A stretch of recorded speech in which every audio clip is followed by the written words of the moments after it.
Bien, una vez concluido el tratamiento de las curvas circulares simples, vamos a pasar a ver las otras o los otros tipos de curva. Entonces, dentro de la clasificación que hicimos, pues están las curvas circulares compuestas. ¿Ya? Entonces, una curva circular compuesta puede ser, ¿no? Hemos clasificado de esta manera, en curvas de 2 centros, en curvas de 3 centros, 4, 5, 6, etc. ¿Ya? Entonces, vamos a empezar un poco la descripción para curvas de 2 centros. Dice, ¿no? Este tipo de curvas son necesarios cuando, a ver, en primer caso, el eje de la carretera debe pasar por un punto obligatorio. ¿Saben qué pasa? O sea, yo tengo las dos rasantes y tengo que pasar por un punto específico. Eso pasa normalmente en las poblaciones. Entonces, como tengo que, seguramente en la población ya existe una calle, ¿no? Y si yo no puedo rediseñar esa calle, tendría que ir bajando, cortando, construcciones, etc. Entonces quiero respetar ese trazo que existe. Entonces, por esa razón, estamos indicando que tiene que pasar por un punto obligatorio. Enseguida vamos a ver el prox, ¿de acuerdo? Un segundo caso, dice, ¿no? Es necesario acomodar el eje de la carretera a la topografía del terreno para evitar demasiado corte o relleno. Ese es el éxito de un diseño geométrico. Si yo evito cortes y rellenos, como hemos denominado las líneas cero, entonces pues es lo mejor que puedo tener como resultado de mi diseño, ¿no? Dice, la estructura de este tipo de carretera, bueno, se muestra en el siguiente croquis. Y aquí tenemos, fíjense, aquí tengo la tangente de ingreso, esta es la tangente de salida. Y este es el punto por donde tengo que pasar, ¿de acuerdo? Entonces, ¿qué hago?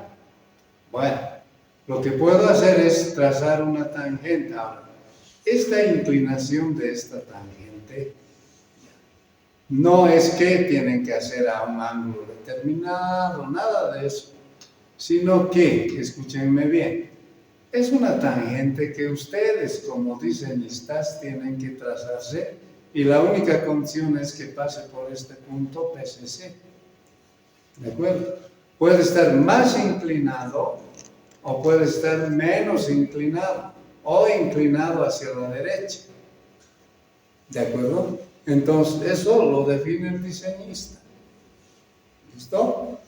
Entonces, una vez que tenemos trazada esta línea, que en este caso va a cortar en estos dos puntos, un primer punto en la tangente de ingreso y un segundo punto en la tangente de salida.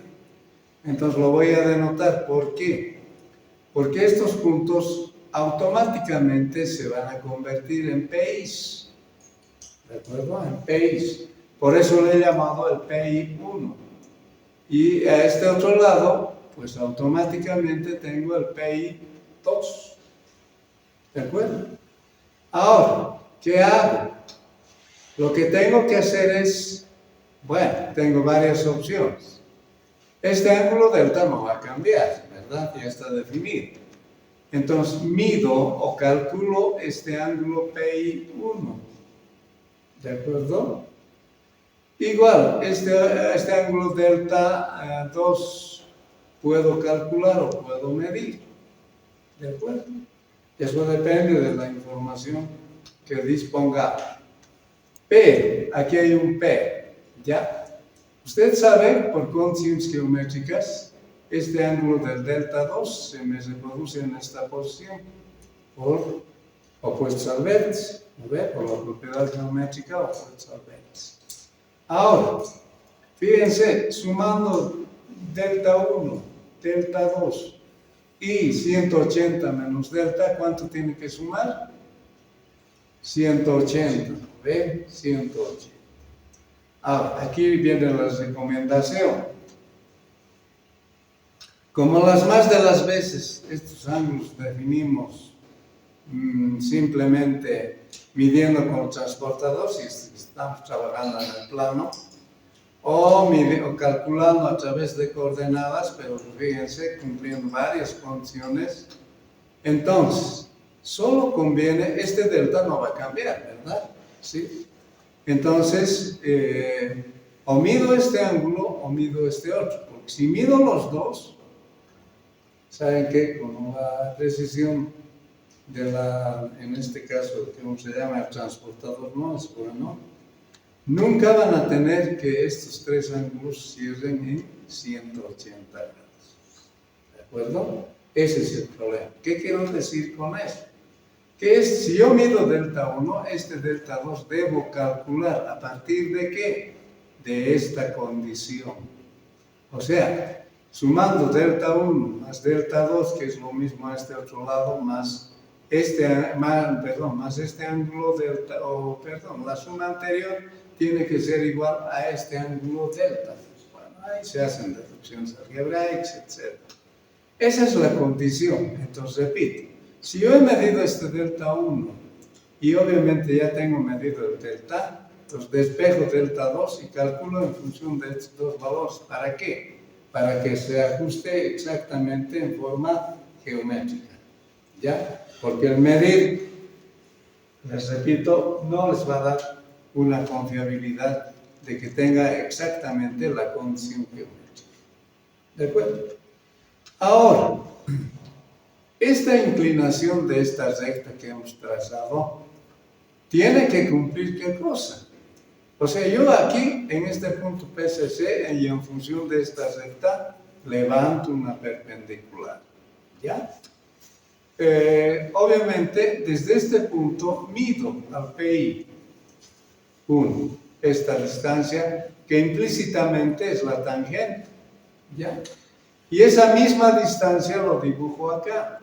Entonces, ¿qué voy a ubicar en esta posición? El inicio de la curva circular.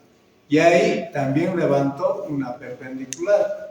¿Para qué? Para cumplir la condición de tangencia. ¿Ya? A este otro lado lo mismo.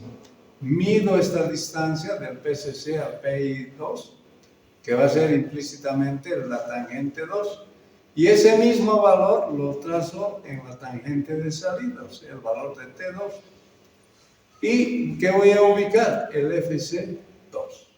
En esa posición levanto esta perpendicular y obviamente, fíjense, los cortes que voy a tener van a definir los valores de los radios. O sea, en el caso de R1, bueno, ¿dónde se van a cortar? Probablemente acá en la pared, ¿no ve? Probablemente. Pero en el caso de R2, se están cortando en esta posición. ¿De acuerdo? Ahora, escuchen bien. ¿Qué tengo que hacer para verificar si estos datos están bien o están mal? Entonces, como he medido esta tangente T1 y tengo este delta 1, entonces, ¿qué puedo hacer? Calcular el valor del radio. ¿No ve? ¿Sí? Igual lo mismo hago a este otro lado con este delta 2 y este valor de esta tangente, calculo el valor del radio R2. ¿Ya? Ahora, ¿qué tengo que verificar? Que esos radios tienen que ser mayores al valor del radio mínimo. Entonces ya les hablaba algo del radio mínimo. Por ejemplo, si mi carretera es de 50 kilómetros hora, mi radio mínimo es 80.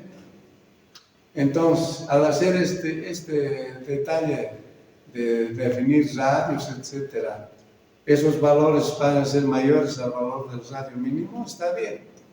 Y si alguno de ellos, por decirles algo, les sale más pequeño, ¿qué hacen? O sea, les sale, por decir algo menos de 80. Entonces, empiezan a jugar con esta línea. Pueden hacer, o sea, el problema aquí, como se ve en el croquis, no habría problema mucho en R1, ¿no ve? El problema está en R2, porque parece que fuera chiquito. Entonces, ¿qué puedo hacer yo para hacer crecer el R2? Entonces, la inclinación de esta tangente la cambio, puedo hacerlo un poco más horizontal. ¿De acuerdo? Más horizontal. ¿Por qué? Porque está creciendo el valor de T2 implícitamente. Y va a crecer ahí y de aquí volver a dividir de 2 va a venir más o menos hasta aquí. Entonces, ¿qué quiere decir? Es que automáticamente va a crecer el valor del radio. ¿No ven? Es lógico, simplemente es un razonamiento lógico que tienen que hacer. Entonces, eso es lo que tienen que jugar para definir este valor de los radios. Pero sí, los radios tienen que ser mayores al mínimo.